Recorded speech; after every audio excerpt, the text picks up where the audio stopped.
Bismillahirrahmanirrahim. Assalamualaikum warahmatullahi wabarakatuh. Innal hamdalillah nahmaduhu wa nasta'inuhu wa nastaghfiruh wa na'udzu billahi min shururi anfusina wa sayyiati a'malina. May yahdihillahu fala mudilla lahu wa may yudlil fala hadiya lahu. Asyhadu an la ilaha illallah wahdahu la syarika lah wa asyhadu anna Muhammadan abduhu wa rasuluh. Allahumma shalli wa sallim ala Muhammad wa ala alihi wa sahbihi ajma'in.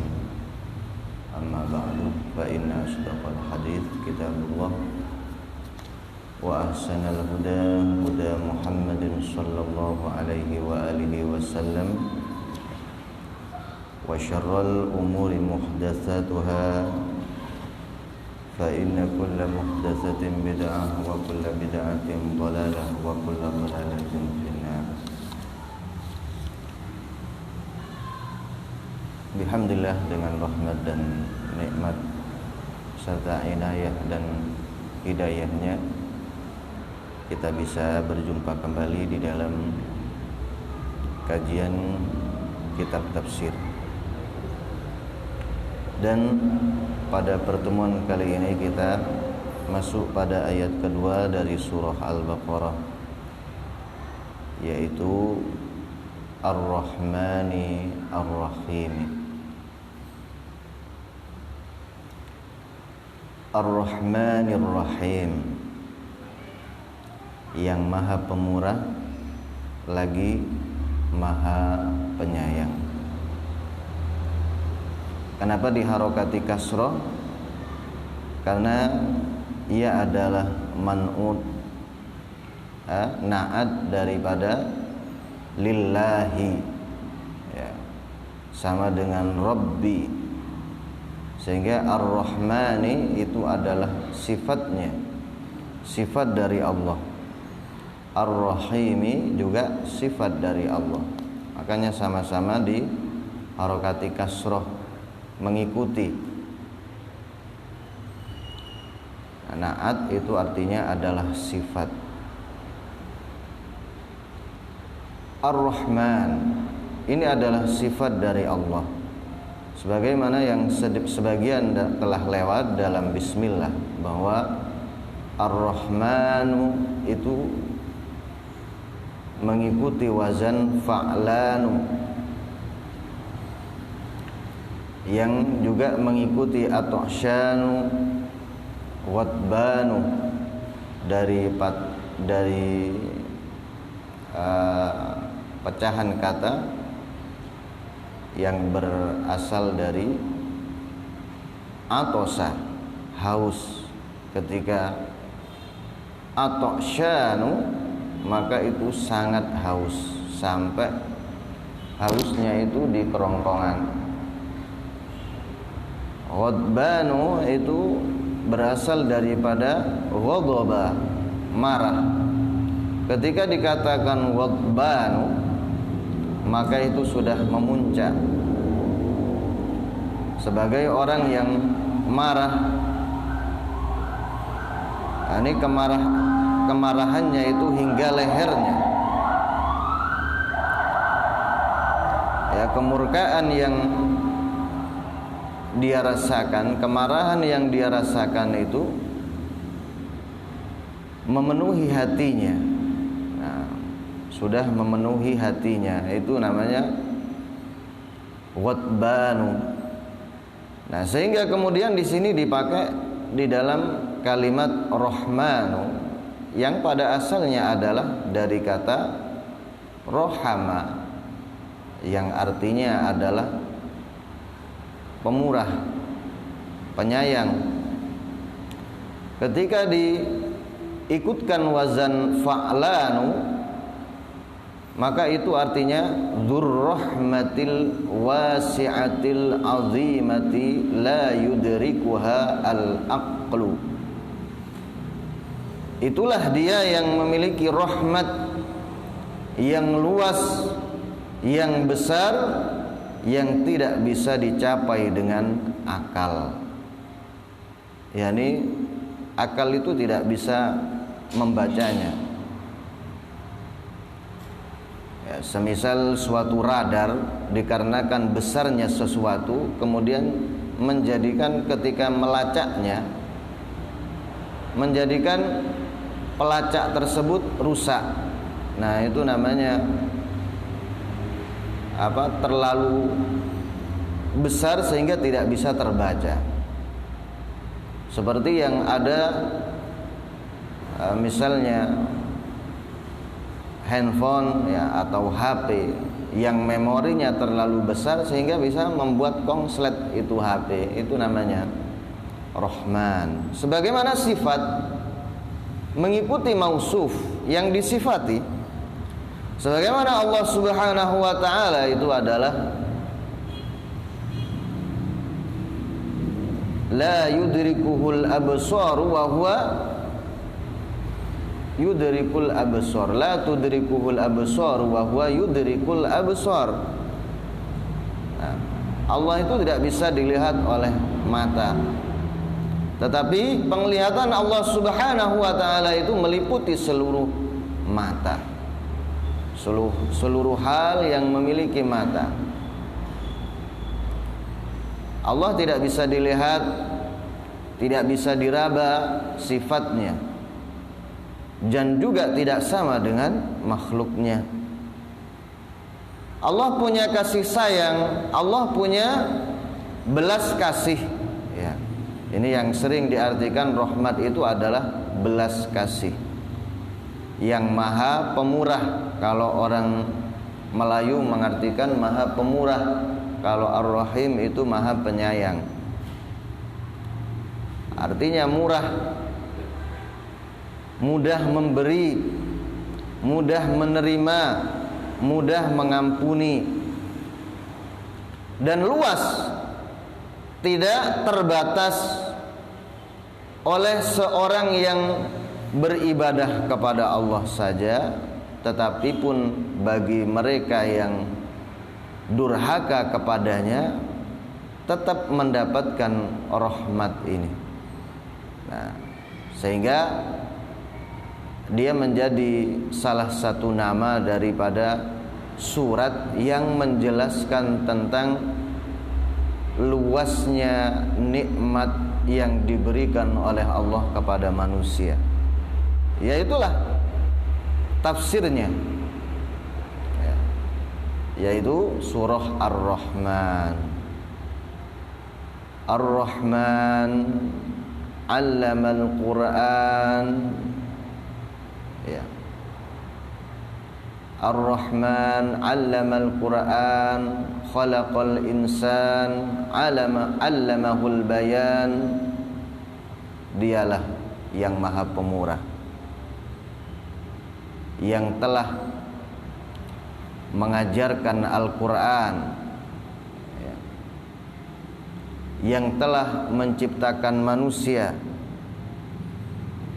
mengajarkan bagaimana mereka berbicara, hingga pun orang yang tidak bisa mengeluarkan suara juga tidak bisa mendengar dapat mengungkapkan perasaannya dengan isyarat. Hingga pun orang yang tidak bisa berisyarat dengan tangannya, dia bisa berisyarat dengan anggota tubuhnya yang lain, dengan wajahnya, ya kan? Dengan wajahnya digeser ke arah kanan atau kiri, dengan matanya. Itulah sifat Rahman dari Allah. 'Allamahul bayan, asy-syamsu wal qamaru yasjudan. Asy-syamsu wal qamaru terusannya? Wal arda wada'aha lil anam. Itu siapa yang hafal surah Ar-Rahman? Itulah tafsir daripada Ar-Rahman, yang kemudian beberapa kali, 20 kali lebih Allah mengatakan Fabi ayyi ala'i rabbikuma tukadziban. Ya. Maka betapa kalian itu, ya, nikmat mana saja yang telah kalian dustakan, yang telah diberikan oleh Allah Subhanahu wa ta'ala kepada kalian. Itulah Ar-Rahman. Sehingga tidak bisa dicerna oleh akal.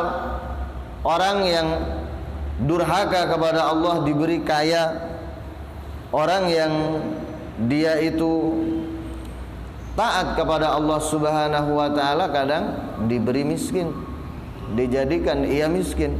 Tidak bisa dicerna sesuai dengan rahmat, ya. Wa rahmati wasi'at kulla syai'. Rahmatku itu meliputi segala sesuatu. La yudrikuhul absar. Kemudian disematkan di sini,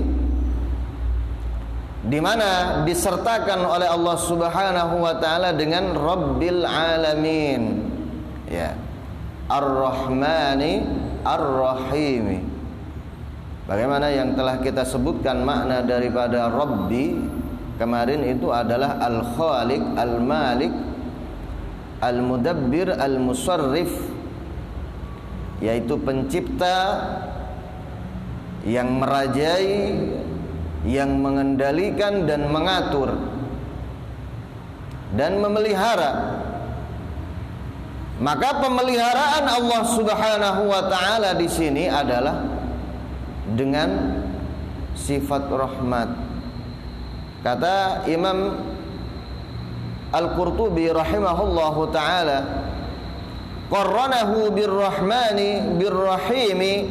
Allah yang menyertakan dengan Rabbil alamin itu sifat Ar-Rahman Ar-Rahim lima tadammanu minat targhib liyajma'a fi sifatihi bainar rahbati minhu war-raghbati ilaihi. Nah, dikarenakan terkandung di dalamnya at-targhib, agar seseorang itu berharap besar kepada Allah, di mana mencakup di dalam sifatnya tersebut ar-rahbah, sesuatu yang disegani, ditakuti, war-raghbah, dan diharapkan. Nah, ini yang dimaksudkan. Sehingga lebih-lebih lagi kemudian diluaskan oleh Al-Utsaimin rahimahullahu taala di dalam kitab tafsirnya di sini. Fa rububiyatillah, ketuhanan yang dimiliki oleh Allah Subhanahu wa taala, yang diberikan oleh Allah kepada setiap makhluknya, birrahmatil wasi'ah la bil intiqam, tetap dengan kasih sayang. Pemeliharaan Allah Subhanahu wa ta'ala kepada seluruh hambanya itu dengan kasih sayang, bukan dengan intiqam, ya, bukan dengan menyiksa, bukan dengan siksaan, tetapi dengan kasih sayang. Sehingga walaupun manusia itu tidak taat, tetap Allah Subhanahu wa ta'ala itu memberikan kepadanya rahmat, ya, tetap memberinya kesehatan, tetap memberinya kenikmatan, walaupun dia tidak sholat, walaupun dia tidak puasa, hatta walaupun dia mencela Allah Subhanahu wa ta'ala, tetap saja Allah memberinya nikmat. Wa hadhihi rahmatu min wajhin, ya, dan rahmat Allah Subhanahu wa ta'ala itu pada satu sisi dan juga pada sisi yang lain. Ayyu syai'in yantafi'u bihi, pada yang mana saja rahmat yang diberikan oleh Allah Subhanahu wa ta'ala itu, manusia itu dapat mengambil manfaat darinya. Min ni'amillah, dari nikmat Allah Subhanahu wa taala, wa azabillah, dan azab Allah Subhanahu wa taala. Ya. Jadi semua yang diberikan oleh Allah berupa ya kenikmatan, berupa siksaan yang ada di dunia ini masih berada di sekitar rahmat. Di mana Allah Subhanahu wa taala misal memberikan seorang kekayaan, ya kan? Sebagaimana dikatakan oleh Allah Subhanahu wa taala, fa ammal insanu idza mabtalahu rabbuhu fa akramahu wa na'amahu fa yaqulu rabbi akraman wa ammal insanu wa amma idza mabtalahu fa qadara alaihi rizqahu fa yaqulu rabbi ahanan. Manusia itu kadang menyangka ketika mereka diberi oleh Allah harta yang banyak, nikmat yang luas, kebahagiaan yang berlimpah memenuhi hati mereka, mereka berkata, Allah memuliakan aku. Tapi kalau dia misalnya diberi harta yang sedikit, kebahagiaan yang kurang, dia berkata Allah menghinakanku. Kalla, sekali-kali tidak. Itu bukan maksud daripada Allah memuliakan, Allah menghinakan seseorang. Artinya sama. Sebagaimana bertingkat-tingkat kebahagiaan, bertingkat-tingkat pula harta benda yang dimiliki oleh manusia dibagi rata, semuanya dibagi rata. Orang kaya bisa bahagia dengan kekayaannya, juga bisa merana. Sampai kemudian mereka kadang membangun rumah yang megah, ya, perusahaan yang banyak, tetapi tidak pernah ditempati. Ada orang yang dia tidak bisa bangun rumah. Dia tinggal di muka bumi ini cuma jadi kontraktor, ya kan? Ngontrak ke sini, ngontrak ke sana. Tapi rumahnya bagikan surga bagi dia. Dia selalu ada di rumah, selalu berteman dengan anak dan istrinya. Kebahagiaan tersendiri, kumpul bersama anak dan keluarga. Sama-sama ada kebahagiaan tersendiri. Orang kaya kadang diberi kebahagiaan dengan hartanya bisa membeli segala yang dia inginkan, tetapi tidak punya kasih sayang dari orang-orang dekatnya. Semuanya jauh dari dia. Artinya apa? Rahmat Allah itu sudah dibagi. Ada kebahagiaan dari satu sisi yang diberikan oleh Allah kepada dia, ada kesedihan. Ya, yang menurut orang lain adalah kebahagiaan, kadang menurut yang lain lagi itu adalah kesedihan. Ya, tidak sama relatif yang dimiliki oleh seseorang. Nah, maka apa? Itu menunjukkan sifat rahmat yang diberikan oleh Allah Subhanahu wa taala. Nah, kita katakan tadi bahwa sebagian daripada siksa yang diberikan oleh Allah Subhanahu wa taala juga tufidur rahmah lisyakhsi, memberikan faedah rahmat bagi seseorang. Kenapa? Karena membuat dia ingat. Ya, sebagaimana firman Allah, "Zaharul fasadu fil barri wal bahri bima kasabat aydin nasi liyudhiqahum ba'dalladzi amilu."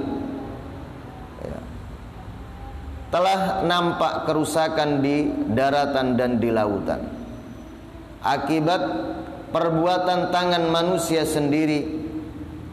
Itu dilakukan oleh Allah untuk menimpakan kepada mereka agar mereka merasakan apa yang mereka perbuat. Maksudnya apa? La'allahum yarji'un, supaya mereka kembali ke jalan Allah. Sehingga banyak di sana orang yang dapat musibah, ya. Orang yang dapat musibah, semisal dia nggak pernah sholat pada asalnya, nggak pernah ngaji, nggak pernah menginjak pintu masjid, jangan membukanya, menginjak lantainya nggak pernah. tapi kemudian Allah memberi dia musibah, dijadikan anak kesayangannya yang satu-satunya anak semata wayangnya itu meninggal. Baru kemudian dia sadar bahwa semua orang itu akan mati. Saat itulah kemudian dia bertaubat. Padahal itu adalah musibah, padahal itu adalah pukulan yang keras untuk dia, tapi ternyata membawa rahmat, membuat dia bisa bertaubat kepada Allah Subhanahu wa taala. Itulah bagian daripada rahmat. Nah, kadang pula orang mendapatkan nikmat, ya, bagi orang lain nikmat, kita katakan tadi, bagi dia adalah azab. Orang dari dulu dia beli togel nggak pernah dapat, ya kan? Beli 50.000, beli 20.000, 10.000. Yang jelas tiap hari dia apa? Ya dia mengeluarkan uang tanpa ada penghasilan. Ya. Pengeluaran jelas, keuntungan tidak ada. Suatu kali dia beli 200.000, tembus 4 angka. Ya, 200.000, bayangkan 4 angka bisa menjadi 2 miliar. Akhirnya datang berita sama dia, wah, untung bener sampean. Kenapa? Ternyata pembelian sampean 200.000 4 angka itu tembus. Iya. Oh, benar begitu. Jadi berapa yang saya dapatkan? 2 miliar. Orangnya yang ngasih kabar tuh di bawah sana. Dia kerja tukangan, ada di atas. Lupa bahwa dia sedang ada di atas tingkat. Akhirnya melangkah ke sana, jatuh, mati. Jadi musibah ternyata. Nah, musibah yang terus menerus. Artinya dia bahagia di atas kemaksiatan, berarti dia mati su'ul khotimah, yang pada asalnya itu adalah kebahagiaan bagi orang lain, tetapi menjadi kesedihan bagi dia sendiri.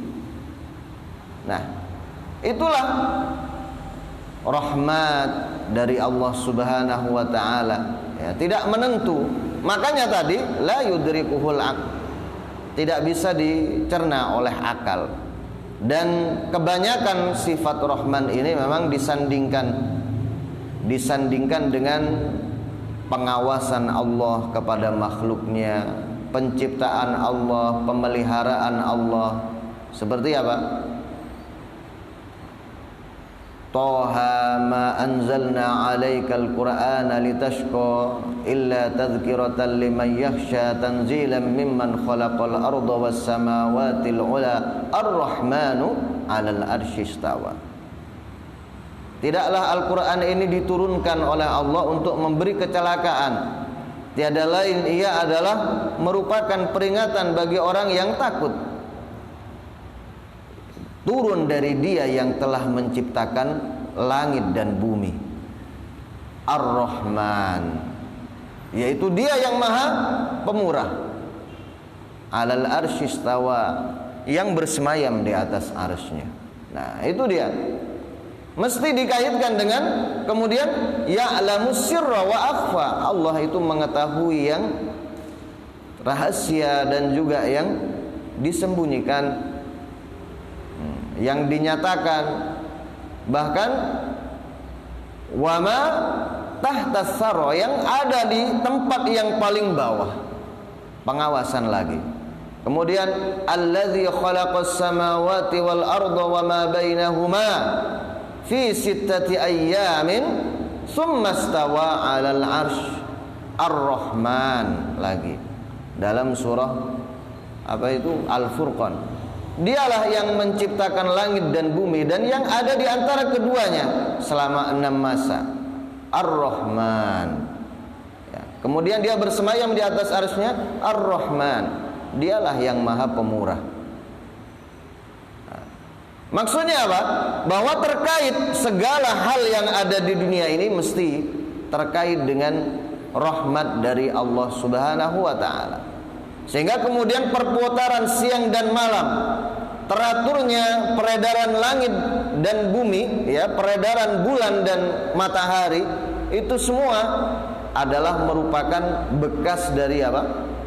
Dari rahmat Allah Subhanahu wa taala. Bahkan sampai kemudian kepada penjagaan manusia dari godaan setan.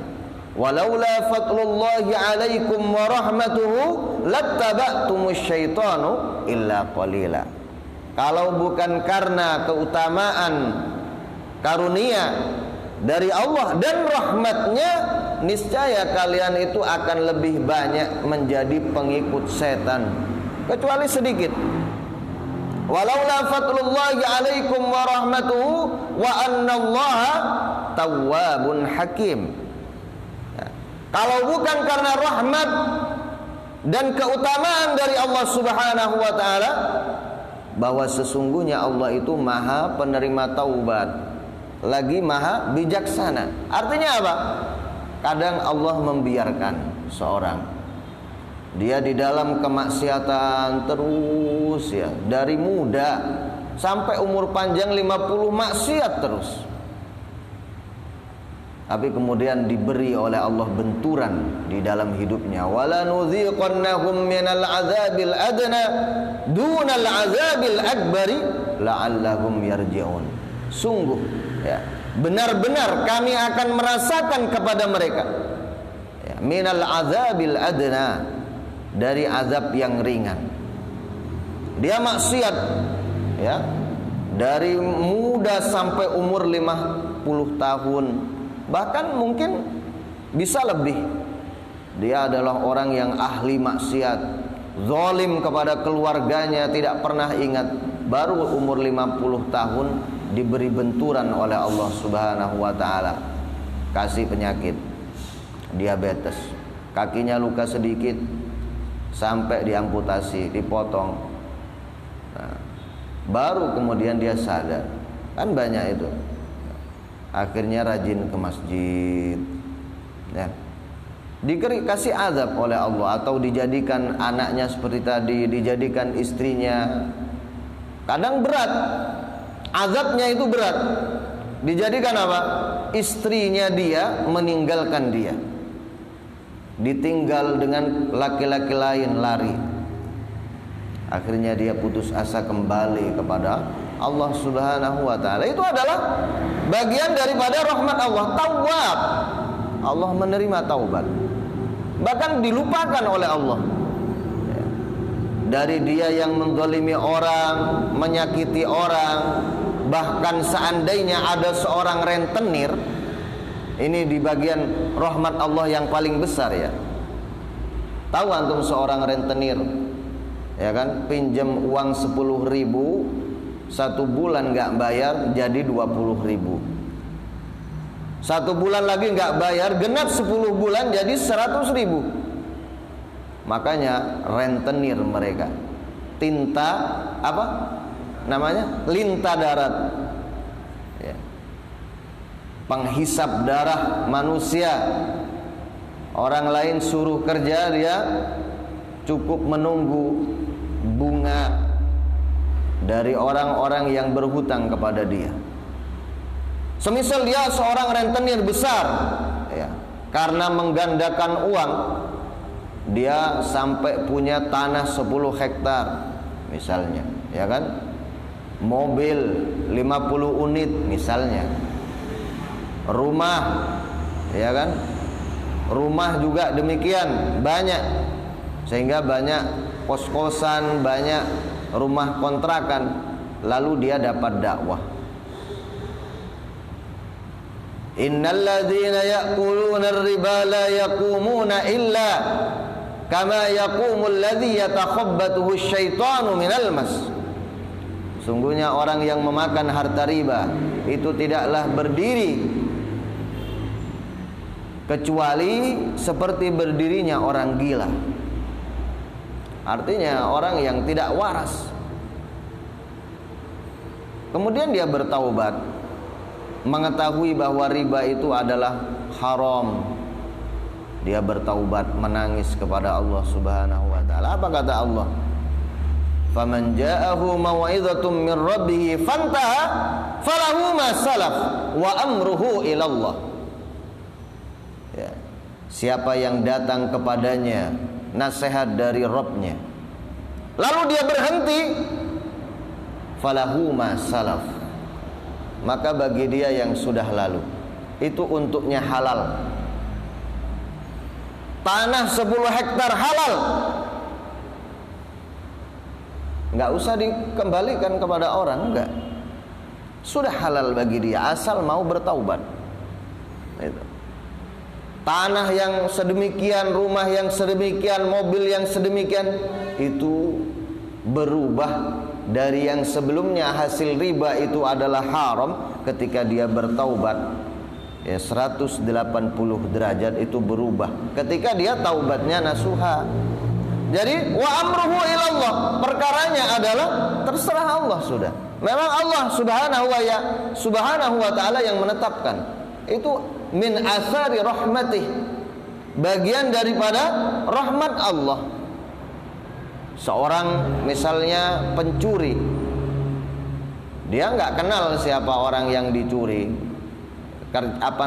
rumahnya di mana, di Jawa misalnya, dia menjadi pencuri di Sumatera, ya kan? Lalu setelah dia berhasil membobol bank di sana dengan jumlah miliaran rupiah, dia pulang ke sini, dapat dakwah di sini bahwa pencuri itu adalah dosa besar. Bertaubat di sini, uang sudah ada di tangannya dia.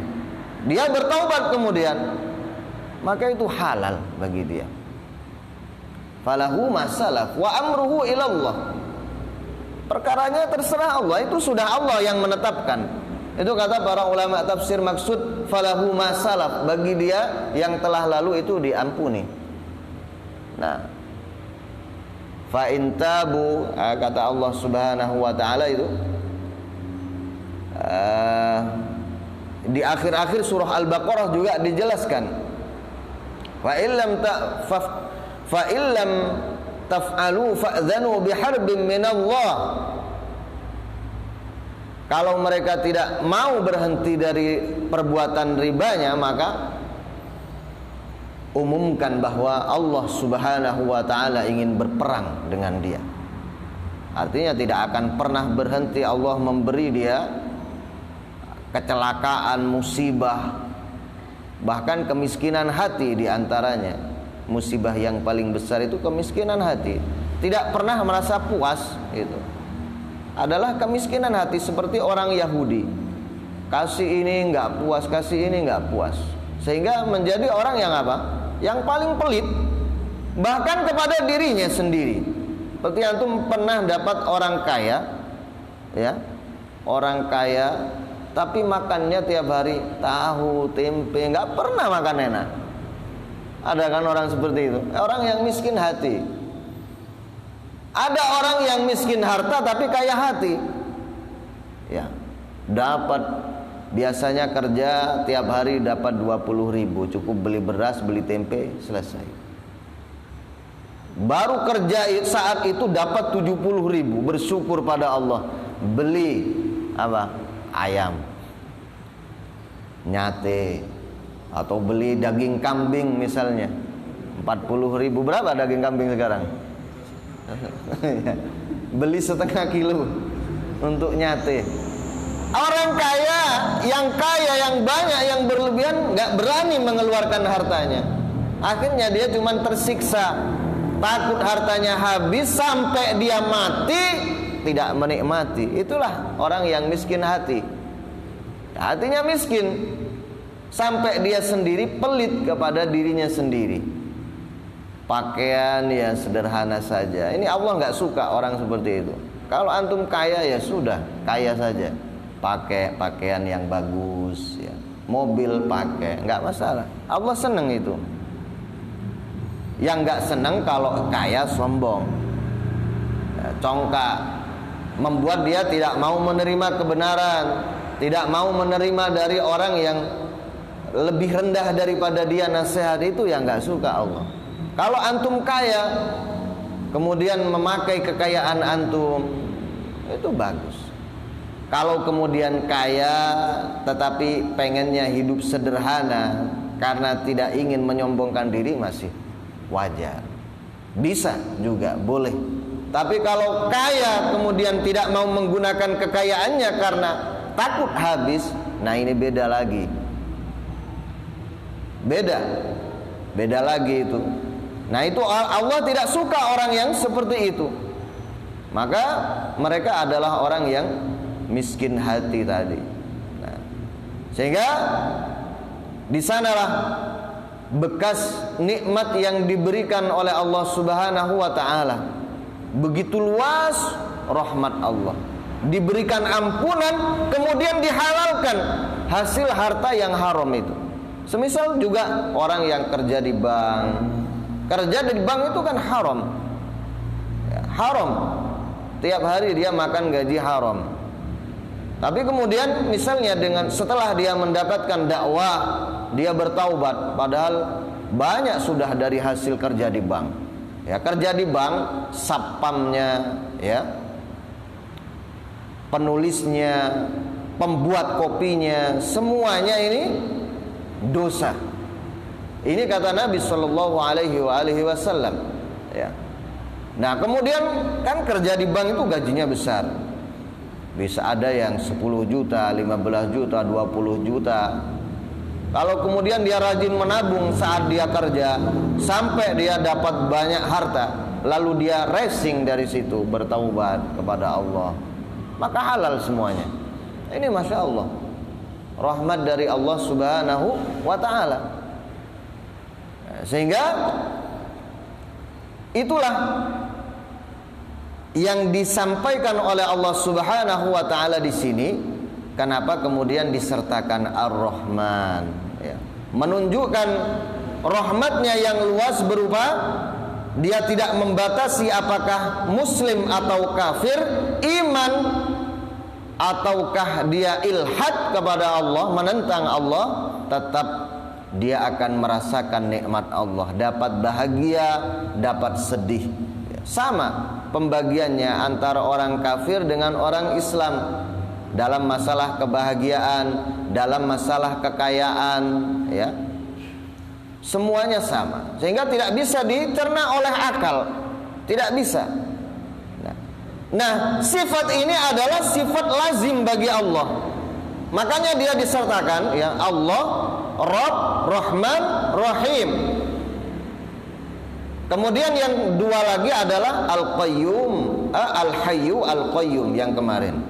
Nah, ini semua adalah sifat-sifat yang agung di sisi Allah Subhanahu wa ta'ala. Makanya Allah ini adalah merupakan nama yang selalu disertakan di dalam doa. Allahumma ini. Rabbi juga sama. Ya, Rabbana atina, Rabbi ufirli, ya, Rabbi habli, dan seterusnya. Kemudian Ar-Rahman, Ar-Rahim, ini juga merupakan nama yang indah yang senantiasa disertakan oleh Allah Subhanahu wa ta'ala di dalam doa-doa yang diajarkan oleh Nabi, diajarkan di dalam Al-Quran, disematkan di setiap hal, ya. Di setiap hal ketika Allah menciptakan, ketika Allah Subhanahu wa ta'ala merayu hambanya, ketika Allah mengawasi hambanya, itu Ar-Rahman disertakan. Ketika ingin mensucikan diri, ya, maka harus mengharap rahmat juga. Walaula fadlullahi alaikum wa rahmatuhu ma zaka minkum min ahadin abada. Ya. Kalau bukan karena keutamaan yang datang dari Allah dan rahmat darinya, niscaya tidak ada seorang pun dari kalian yang dapat bisa mensucikan diri. Sehingga di antara rahmatnya apa? Allah meletakkan, ya, malamah, ya, meletakkan malamah, ya, tempat manusia itu bersandar kiri dan kanan. Yang kiri itu adalah setan, yang kanan itu adalah malaikat.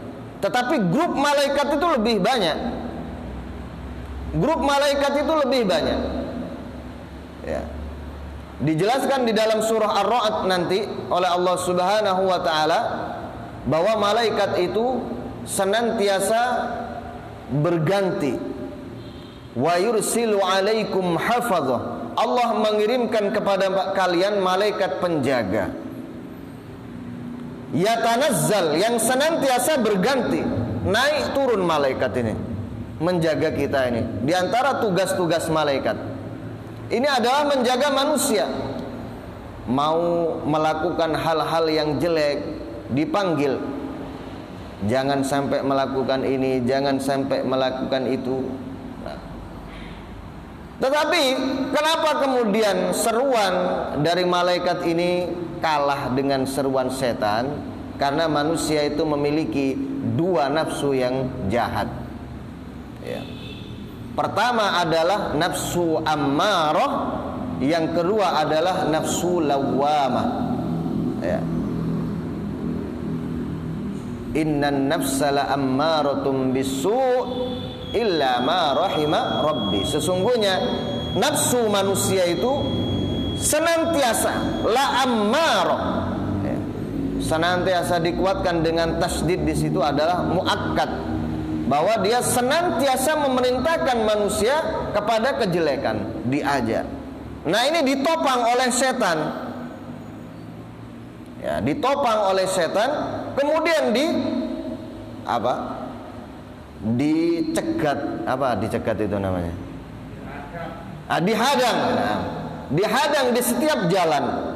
Di mana manusia itu lengah, di sanalah setan akan masuk, akan menerjang. Kata Nabi sallallahu alaihi wasallam, ya, inna syaitan qa'idan libni adam bi'atruki.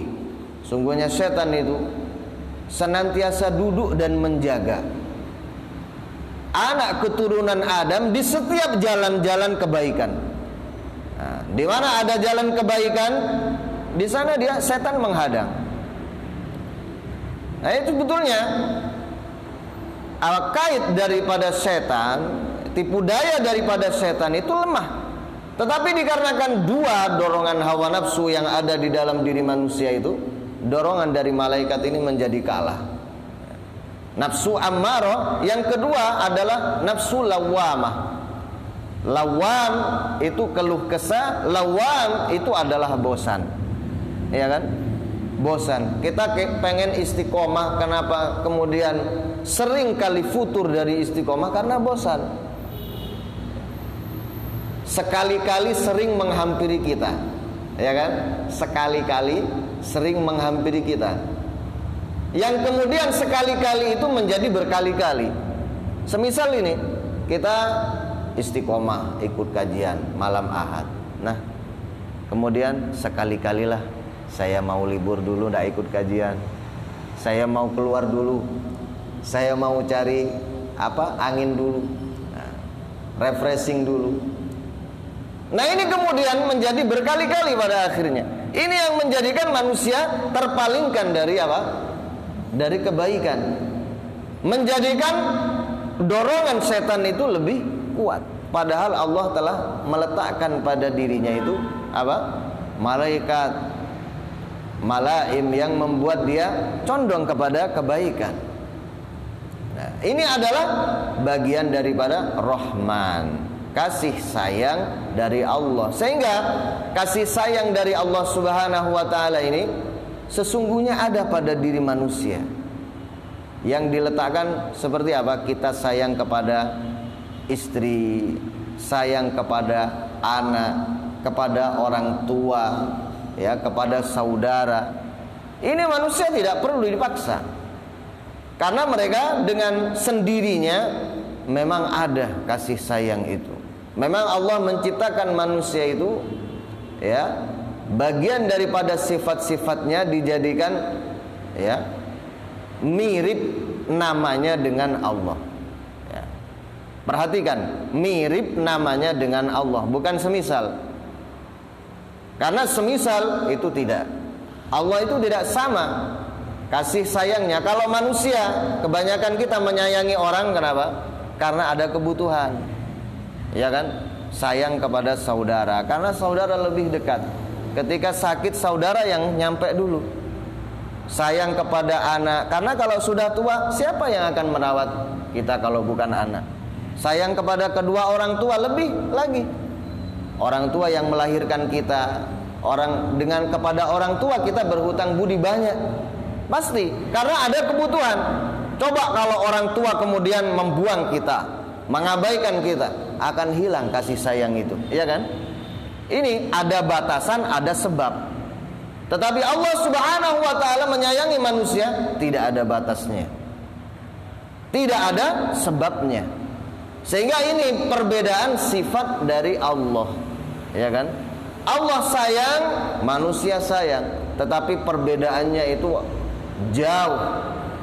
Tidak bisa la yudrikuhul aql, tidak bisa dijangkau oleh akal. Ini sifat Ar-Rahman. Sudah Isya ya? Nah, nanti kita akan masuk kepada Ar-Rahim insyaallah pada pertemuan yang akan datang.